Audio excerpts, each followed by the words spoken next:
Chavos, chavas, sean bienvenidos una vez más a este canal, a este bellísimo canal de historia en donde hablamos sobre temas históricos, obviamente, culturales, sociales y de la tradición que tienen los pueblos.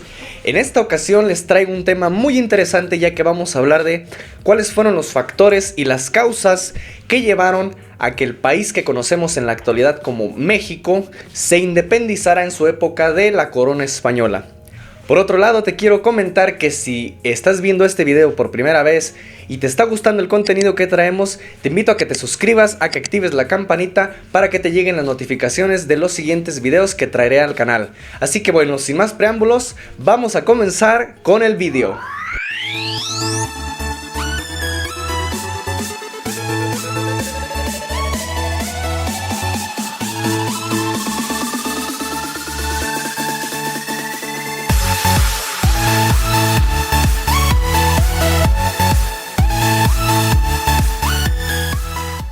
Para entender la independencia de México tenemos que comprender cuáles fueron las causas que llevaron a que ese proceso se diera prácticamente.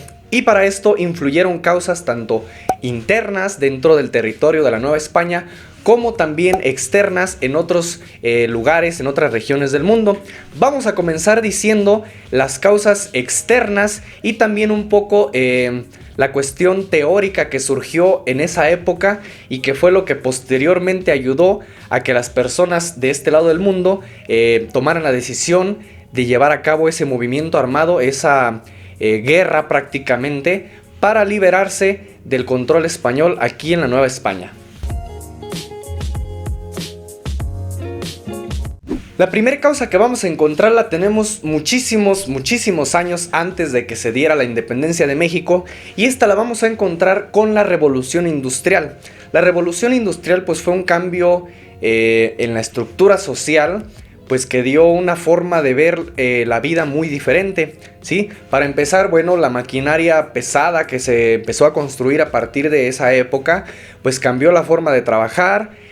También ahora ya, digamos que la cuestión económica ya no estaba basada tanto en la agricultura como en décadas pasadas, en los siglos pasados, sino que ahora se centraba más en la gran producción de la manufactura, y también los grandes terratenientes fueron perdiendo un poco su importancia, y ahora los que comenzaron a tener una importancia económica muy grande fueron los empresarios. Todos estos inventos tecnológicos fueron de la mano con un gran desarrollo científico, y también fueron generando una mejor calidad de vida para las personas de la época. Esto por su parte fue generando también una visión de ver el mundo de una manera pues un tanto diferente, y ahora lo vamos a ver con el siguiente punto, ya que aquí es donde surgen las ideologías que fueron rompiendo el paradigma de la Edad Media y fueron construyendo el paradigma moderno que conocemos actualmente.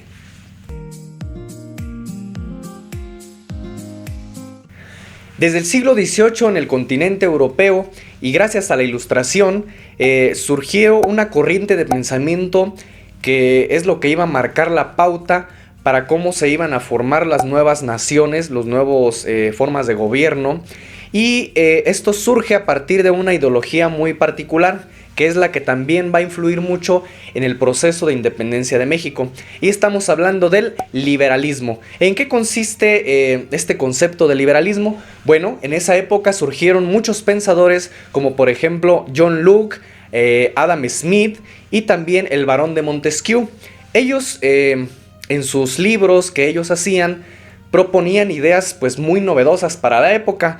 Por ejemplo, la división de poderes, que decían que por ejemplo el poder ya no podía permanecer con la figura del rey, que el rey no podía acaparar todo el poder absoluto, sino que se debía dividir en tres, que era el poder ejecutivo, el poder legislativo y el poder judicial, cada uno administrado de manera independiente uno de otro.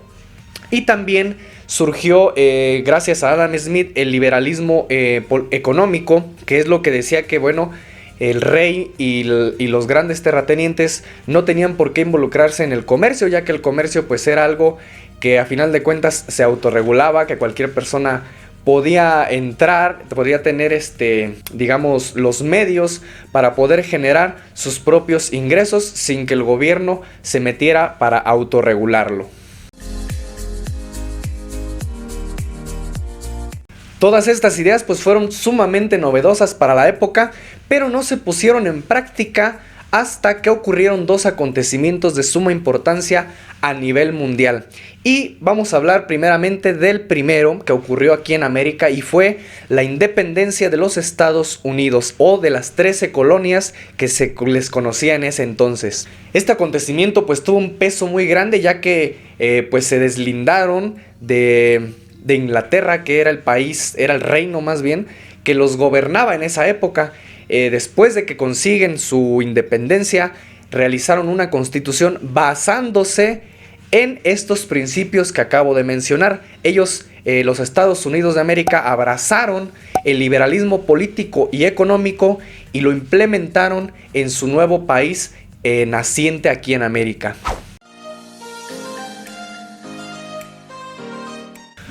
Por otro lado, en Europa, el caso del que vamos a hablar pues se dio en Francia. Francia, digamos que fue un país que no se estaba sabiendo adaptar a la nueva modernidad, ¿sí? Francia aún estaba viviendo en un feudalismo alargado, si lo podemos ver de esa manera. Entonces, pues esto llevó a mucha insatisfacción social, sobre todo por la clase de los burgueses, ya que los burgueses, al ser ahora los que tenían el poderío económico, no les bastaba para que eso les diera acceso a los puestos de poder, a los puestos de gobierno, a los puestos de eclesiásticos pues de mayor altura.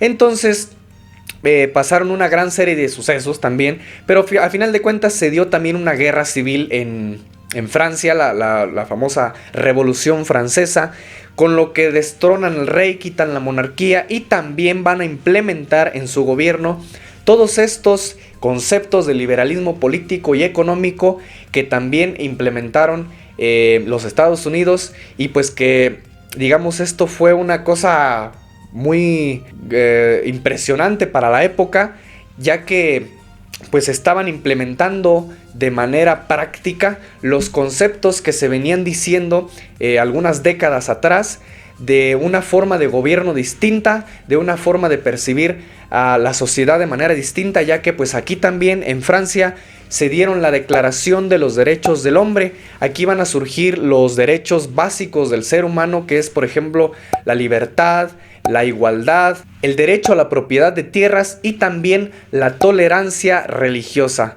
¿sí? Todos estos conceptos, aunque puedan sonar muy lejanos o como que no tienen nada que ver, la verdad es que es todo lo contrario, ya que aquí en la Nueva España las personas ilustradas, las personas que tenían cargos políticos, las personas que eran abogados, las personas que eran sacerdotes, que tenían estudios de una educación superior, pues se enteraban de todo esto que estaba pasando a nivel mundial, a nivel global, y también conocían lo que era el liberalismo. Entonces, todas estas corrientes de pensamiento y todos estos sucesos fueron lo que posteriormente ayudó, si lo podemos ver así, para que aquí en la Nueva España se tomara también una decisión similar de llevar a cabo un movimiento armado para poder quitar al gobierno. Bueno, ahora vamos a hablar de las causas internas. ¿Qué estaba pasando en la sociedad novohispana, aquí en la Nueva España, para que las personas se alzaran contra el gobierno y decidieran dar este golpe armado prácticamente pues para separarse del gobierno español? Bueno, hay que tener algo bien importante, y es que hay que entender que este movimiento se dio gracias a los criollos. ¿Quiénes eran los criollos? Bueno, los criollos eran hijos de españoles nacidos aquí en este territorio, en la Nueva España. Estas personas, porque eran hijos de españoles, pues tenían privilegios, o sea, eran de una clase social alta, tenían carreras, tenían estudios, pero había un pequeño problema, y es que ellos no podían acceder a los puestos de poder, ¿sí? Los puestos de poder muy altos, por ejemplo, el virrey, la cuestión de los obispados y todo ese tipo de cosas, no podían acceder los criollos, ya que esos únicamente lo podía designar la corona española y lo podían llevar a cabo la gente que venía de la península ibérica, es decir, de España. Esto pues fue generando en los criollos un recelo, si lo podemos ver de esta manera, pues ya que ellos pues también querían aspirar a ese tipo de puestos. Entonces digamos que ellos ya tenían como una idea de tratar de hacer algo para poder escalar en los puestos de poder. Entonces, como ya veían que en otros lados los burgueses, la gente preparada, se estaba alzando en armas para quitar el gobierno de alguna u otra manera, pues ellos ya también estaban planificando de alguna otra manera llevar a cabo algo similar. En el lado económico, pues muchos de los grandes terratenientes no se beneficiaban, ya que el comercio que tenían aquí en la Nueva España pues era muy limitado, no les permitían exportar sus mercancías. Entonces pues esto hacía que sus ganancias fueran muy mínimas. En cambio, los mineros y las empresas, por así decirlo, que se encargaba la corona, que se encargaban los españoles, pues ellos sí que podían exportar. Entonces sus ganancias eran muchísimo más grandes. Aquí pues va otra digamos insatisfacción de la gente de esa época. Vaya, por los grandes terratenientes también querían acceder a un comercio más abierto, cosa que la corona española pues no se los permitía.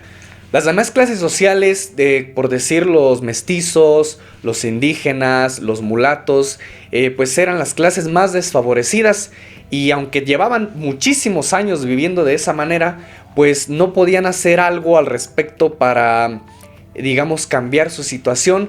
Aunque lo único que fue pasando es que se fue acumulando en ellos pues un recelo muy grande contra los españoles, contra los altos mandos, porque pues prácticamente ellos no podían hacer nada para cambiar su situación. Algo aquí muy importante que quiero destacar es que este movimiento se empezó a llevar a cabo gracias a los criollos, gracias a la gente que estaba por encima de estas castas, que también digamos el sistema que tenían los empezó a perjudicar. Entonces ahorita vamos a ver qué fue lo que empezaron a hacer esos grupos de gente intelectual, de gente criolla, para poder hacer algo al respecto. Por si fuera poco la gran desigualdad social y que los criollos no podían acceder a los puestos grandes en el poder, en 1808 Napoleón Bonaparte va a invadir al reino de España, ¿sí? Entonces esto va a envolver a la sociedad todavía en una inestabilidad más grande, ya que Napoleón Bonaparte quitó al rey Carlos IV y no dejó que su hijo Fernando VII siguiera siendo el rey, sino que él colocó a su propio hermano, el famoso Pepe Botella. Entonces digamos que Francia durante algún tiempo estuvo gobernando España, y esto pues todavía trajo aún más problemas para la Nueva España, ya que por cuestiones de guerra, por cuestiones de miedo también a que los franceses pudieran invadir acá, la sociedad novohispana se comenzó a organizar los grupos de poder para ver qué iban a hacer. Algunos estaban optando por crear una junta, es decir, como una especie de gobierno provisional, mientras que las cosas se calmaban en España. Otros por su parte veían la oportunidad pues para deslindarse completamente del gobierno español y fundar una nación completamente nueva. ¡Oh, caray! ¡Mi oportunidad! Todo esto por su parte pues fue generando que muchos grupos de poder aquí en la Nueva España se organizaran para planear y tratar de ver qué se podía hacer en esta situación, lo cual dio origen a las famosas juntas de conspiración. El primer caso que se dio aquí en el territorio se dio en la ciudad de Valladolid, que es la actual Morelia, en donde la primer junta de conspiración que se tiene conocimiento, por así decirlo, fue la que estuvo encabezada por el capitán José María García Obeso y también por don José Mariano Michelena. Esta conspiración, aunque fue de las primeras, pues no llevó a mucho, ya que a final de cuentas los descubren, los arrestan, aunque después pues los liberan, pero digamos no llegó a escalar más allá. Pero es un ejemplo de que como en las ciudades, sobre todo en las ciudades importantes, ya comenzaba a haber estas juntas de conspiración pues para tratar de componer la situación a beneficio también pues de las personas que estuvieran participando de las mismas. Después nos vamos a topar pues con la conspiración más famosa, la más conocida, que fue la de Querétaro. Esta estuvo organizada por nombres que ahorita te van a sonar si eres mexicano, por ejemplo, con doña Josefa Ortiz de Domínguez, el capitán Ignacio Allende, Juan Aldama y también pues el cura Miguel Hidalgo. Estas juntas, por así decirlo, eran disfrazadas de convivios privados, de tertulias se le nombra, y eran disfrazadas de otra cosa, prácticamente como convivios privados de una casa, pero cuando se reunían discutían todo esto, ¿sí? Discutían qué estaba pasando en el territorio, qué acciones tomar. Entonces fue donde ellos tomaron la idea de hacer una conspiración para tratar de mejorar la situación. Sí, bueno, como ya lo sabemos los que son de México, ya que cada 15 de septiembre nos llenan con ese discurso,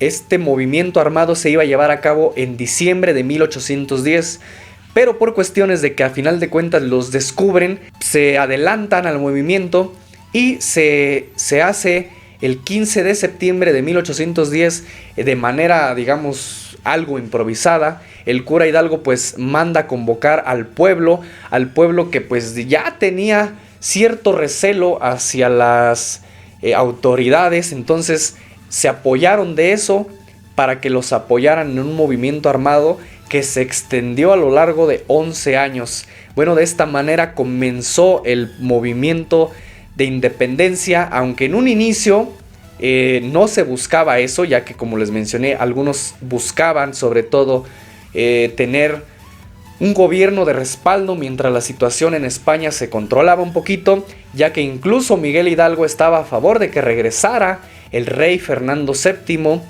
Entonces ya la cuestión de independencia y esas ideas independentistas fueron forjándose muchos años después de que Miguel Hidalgo murió.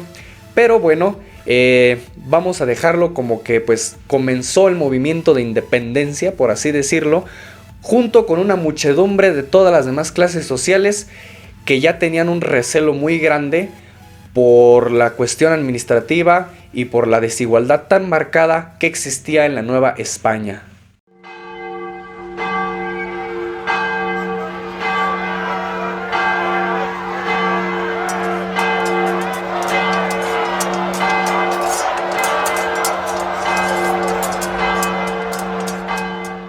Gente, espero que con esto pues hayan entendido un poco más cómo es que se dio el proceso de la independencia de México y sobre todo, que es lo que quiero que con lo que nos quedemos, es de dónde surgieron los ideales que iban a tomar los padres de la patria que conocemos aquí en nuestro país para justificar su lucha, ¿sí? Recordemos que pues sí, de Miguel Hidalgo y de todos ellos se habla de que bueno, son los libertadores de la esclavitud y ese tipo de cosas muy nacionalistas, pero pues todas estas ideas surgieron desde la Ilustración, con las ideas de John Locke, Adam Smith, el liberalismo prácticamente. Entonces todas estas ideas pues llegaron a oídos de ellos y las quisieron también poner en práctica, así como lo hicieron los Estados Unidos en su tiempo y la Revolución Francesa también en su tiempo. Digamos, esto fue como el motor ideológico que dio origen al movimiento armado que conocemos como la independencia de México. Obviamente el proceso de independencia tiene sus partes, es muy largo, pues duró 11 años. Influyeron otros factores que después fueron distorsionando un poco la visión con la que empezaron, pero pues bueno, eso lo voy a dejar para otro video. Si has llegado hasta este punto del video, muchísimas gracias, espero que te haya gustado. Ya sabes que la cajita de los comentarios está abierta si quieres hacer algún aporte.